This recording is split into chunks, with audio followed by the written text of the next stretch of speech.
Halo rek, iya apa kabare? Kembali lagi di Cinema 22. Di video kali ini kita bakalan membahas alur cerita film terbaru dan sangat seru untuk kalian ikuti, yaitu berjudul Carry On 2024. Menceritakan tentang seorang pria yang ingin membajak pesawat dengan membawa bom berbahan kimia yang bisa menghabisi semua orang di bandara kurang dari 1 menit.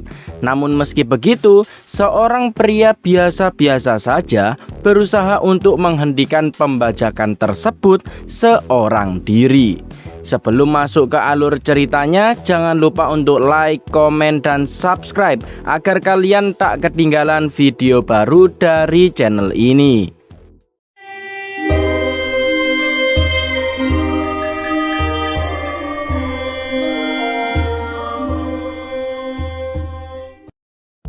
Film diawali dengan diperlihatkan seorang pria, sebut saja Joko, sedang menjalani transaksi gelap oleh mafia Rusia. Namun setelah memberikan uangnya, mafia tersebut tiba-tiba tewas seperti keracunan. Dan Joko juga berhasil menghabisi anak buah mafia tersebut. Setelah itu, Joko pun pergi dan membakar tempat tersebut.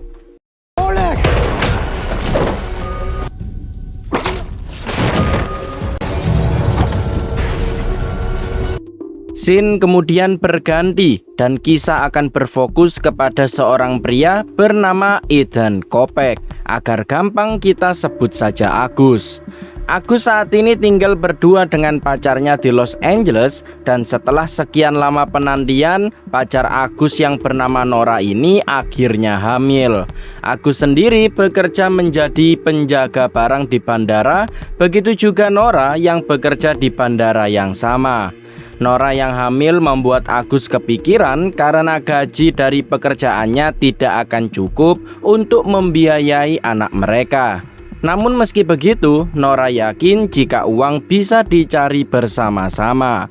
Bertepatan dengan malam Natal, mereka berdua masih harus bekerja karena di hari liburan bandara pasti sangat ramai pengunjung. Nora menyarankan Agus untuk mencoba lagi masuk ke Akademi Polisi karena sebelumnya Agus dikeluarkan dari Akademi Polisi karena menutup-nutupi kejahatan ayahnya sendiri. Setelah sampai di bandara, mereka berdua pun berpisah. Tapi Agus tak sadar jika ternyata ia sudah telat, sehingga ia pun langsung berlari menuju kantor. Dan pada akhirnya tetap saja ia telat. Sebelum menjalankan tugasnya, Bos Agus bernama Phil melakukan briefing untuk tetap sabar menghadapi banyaknya penumpang, serta seorang polisi menjelaskan jika mereka harus waspada terhadap tiket palsu yang bisa dideteksi oleh senter pendeteksi tersebut. To miss everything. And call me or any other Leo. Di tempat kerjanya, Agus mempunyai seorang teman dekat bernama Jason yang selalu mendukung serta membantunya. Agus sendiri kemudian meminta agar Phil bisa menaikkan jabatannya karena Nora saat ini sedang hamil dan Agus membutuhkan uang ekstra. Tapi permintaan Agus ditolak. Melihat Agus yang tadi pagi telat malah minta naik jabatan. Agus masih tak menyerah. Ia terus membujuk Phil dan ia juga mengatakan jika selama bekerja 3 tahun tidak ada pernah orang yang komplain sama sekali. Sehingga Phil akhirnya menaikkan jabatannya dan menggantikan posisi Jason yang berada di tempat pengecekan tiket serta barang bawaan di bandara. Di sisi lain, ada seorang pria misterius datang ke area bandara dan ia juga menyekap seseorang serta meretas sistem keamanan bandara. Agus sendiri sangat senang karena akhirnya bisa naik jabatan dan bisa tenang tentang keuangan. Selain itu, rekan-rekannya juga turut senang karena Agus yang akan mempunyai anak bisa naik jabatan. Agus kemudian segera menjalankan tugasnya dengan senang hati. Tapi di sisi lain ternyata pria misterius sebut saja Ronnie ini sudah menyuruh anak buahnya untuk menculik keluarga Jason. Karena ternyata awalnya mereka hendak mengancam Jason yang menempati posisi tersebut. Namun rencananya gagal karena Agus menggantikannya. Shift is clocking in. What's our status? Ronnie dengan cepat berhasil mendapatkan data Agus serta alamat rumahnya, dan ia menyuruh anak buahnya untuk pergi ke rumah Agus mencari informasi. Selain itu, ternyata Ronnie adalah komplotan Joko. Tak lama kemudian, Agus mendapatkan TWS dan tiba-tiba mendapat SMS agar ia memakai TWS tersebut. Joko kemudian berbicara dan mengetahui semua identitasnya, membuat Agus akhirnya takut dan mulai menuruti perkataan Joko. Agus mendapat tugas untuk meloloskan satu koper yang berisi bahan berbahaya. Agus juga dibuat takut karena diancam, serta seharusnya yang ada di sana adalah Jason, dan Joko sendiri tahu semua identitas Jason beserta keluarganya. We're meeting like this, Ethan, and Rochelle is home with the twins. Di sisi lain, Ronnie sudah berhasil mendapatkan semua informasi dari Agus serta identitas Nora yang saat ini sedang hamil. Di tengah pembicaraan, Agus mencoba menelpon bantuan 911. Namun Joko mengetahuinya dan menyuruh menghentikan panggilan tersebut sambil mengancam akan menghabisi Nora. Mendengar nama Nora diancam membuat Agus akhirnya kehabisan rencana dan menyimpan HP-nya di loker menuruti perkataan Joko. Sementara itu, seorang detektif bernama Elena menangani kasus kebakaran tempat milik mafia Rusia yang sebelumnya dibakar oleh Joko. Ia menemukan barang bukti sebuah jam yang ternyata setelah dibongkar terdapat sebuah perekam yang sudah rusak. Tapi Elena kenal seseorang yang bisa memperbaikinya. Keadaan di bandara benar-benar membludak dan banyak orang yang tak terima jika ia serta barangnya diperiksa.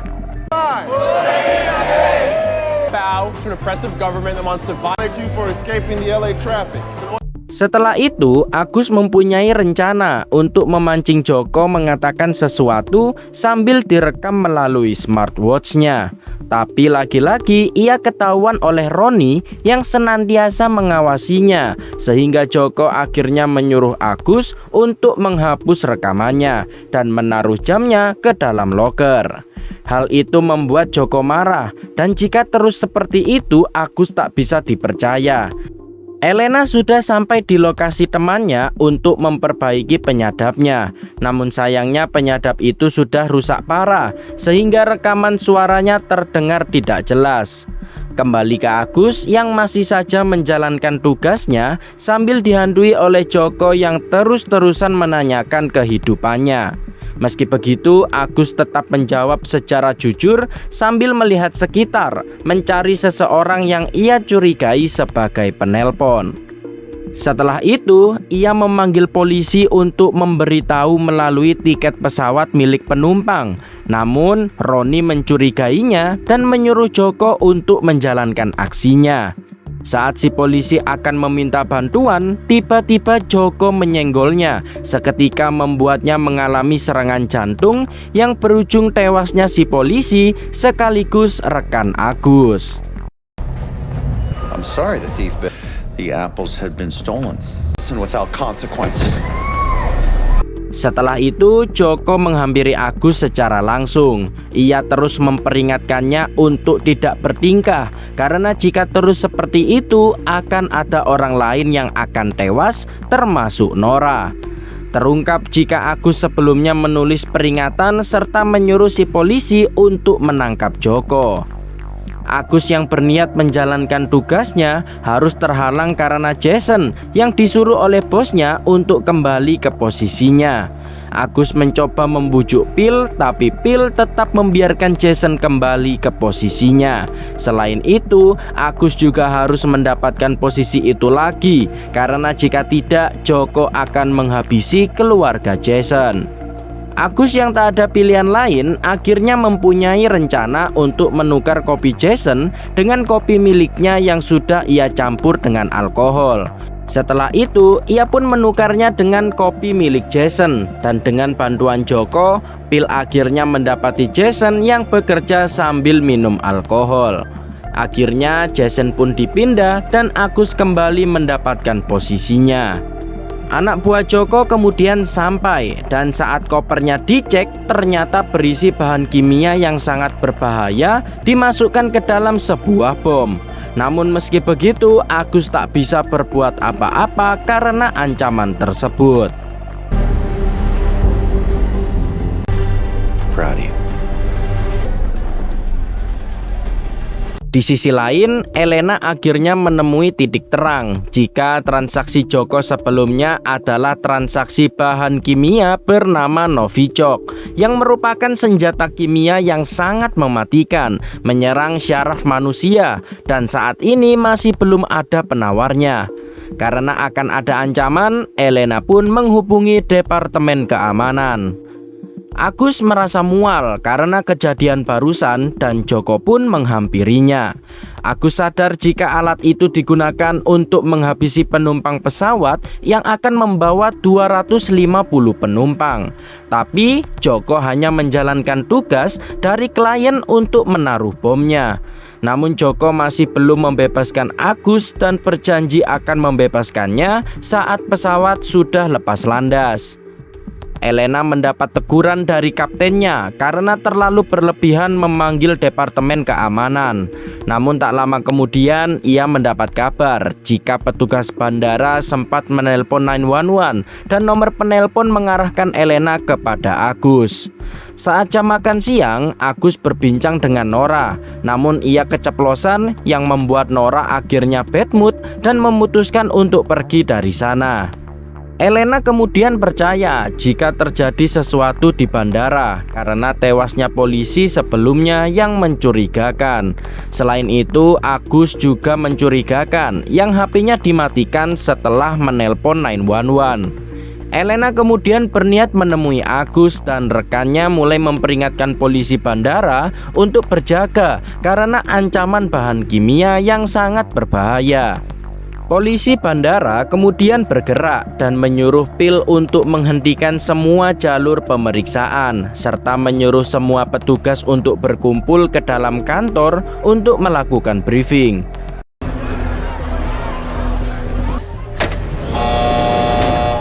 Phil memberitahu untuk melakukan pemeriksaan acak. Di sana juga terdapat Jason yang dipecat karena ulah dari Agus.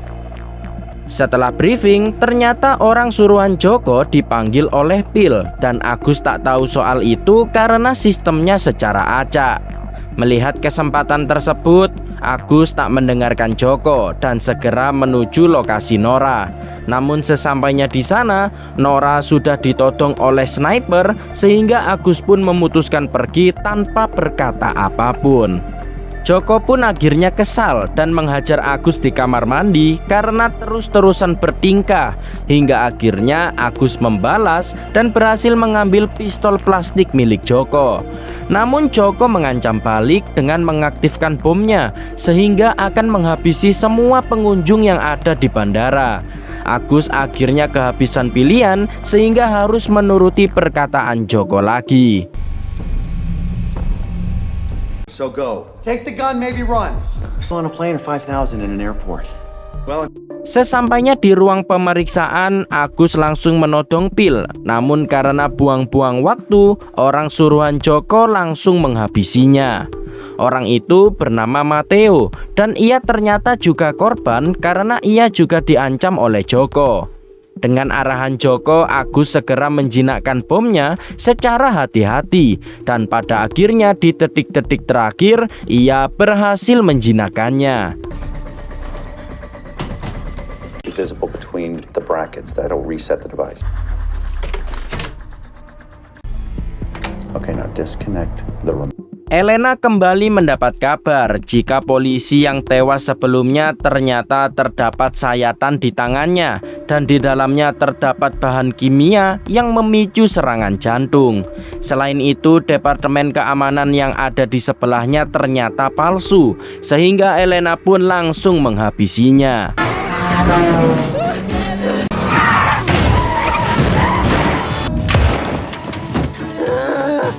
Saat akan memasukkan kopernya ke dalam bagasi, Matteo mendapat tugas dari Joko untuk menghabisi Agus menggunakan pistol plastiknya. Tapi Agus menyadarinya dan mencoba kabur dari sana. Tapi pada akhirnya Matteo tewas karena ulahnya sendiri, karena pistol yang ia gunakan meledak mengenai dirinya. Menggunakan ponsel Matteo, Agus nge-WA temennya untuk membawa Nora ke tempat aman, sedangkan ia sendiri akan membawa kopernya pergi dari area bagasi. Sementara itu, Elena sampai di bandara dan segera mencari keberadaan Agus. Agus terus berlari dari kejaran Joko yang terus-terusan mengejarnya untuk mendapatkan koper tersebut. Namun, Agus harus merelakan kopernya diambil Joko karena ia mempunyai sebuah pistol. Di sisi lain, Roni mulai mengejar Nora dan menggunakan cara yang sama seperti Joko, ia menghabisi rekan Agus. Elena dan salah satu petugas mendapati bekas tembakan, sehingga mereka mulai menutup area terminal agar si pelaku tak bisa melanjutkan penerbangan. Sementara itu, Agus akhirnya tertangkap oleh Elena. Namun karena terpaksa, Agus pun memukul Elena dan segera kabur untuk menyelamatkan Nora. Agus segera menyusul Nora di area parkir dan Nora sendiri berusaha bersembunyi dari kejaran Roni. Hingga akhirnya Agus berhasil menemukan Nora yang terpojok. Saat akan dihabisi, orang yang disekap Roni berhasil menembaknya menggunakan sniper.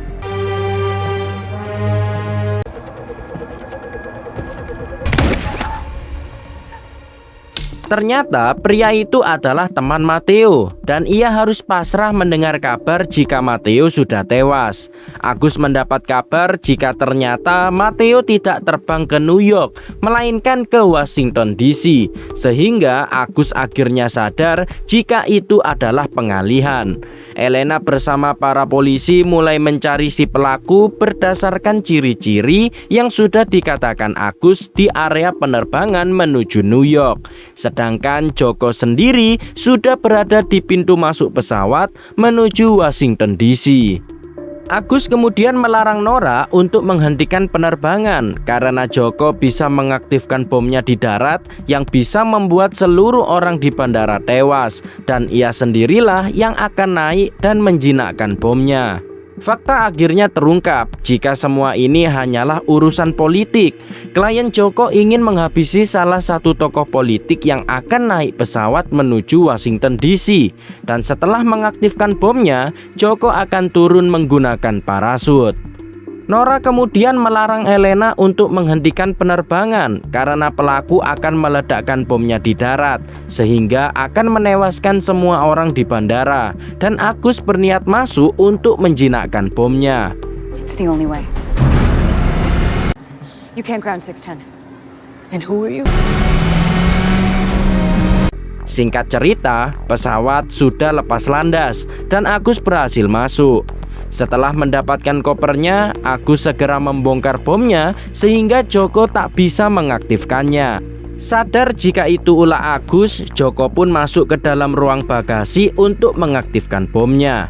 Namun karena terhalang oleh Agus, Joko pun menembaknya, sehingga pilot pun mengetahui keberadaan mereka berdua dan memutuskan untuk kembali ke bandara karena keadaan darurat. Agus sendiri tertembak, sedangkan Joko mulai menjalankan aksinya. Tapi ternyata Agus sudah mengambil satu serum dan memasukkannya ke dalam loker bersama dengan Joko, sehingga Joko pun akhirnya tewas karena Novichok memenuhi loker kedap udara tersebut.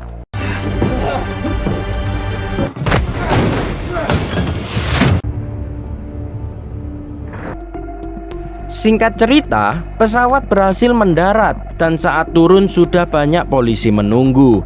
Agus sempat akan ditangkap, namun Elena membebaskannya. Selain itu, Elena ingin Agus menemui dirinya jika lukanya sudah sembuh karena akan dimintai keterangan.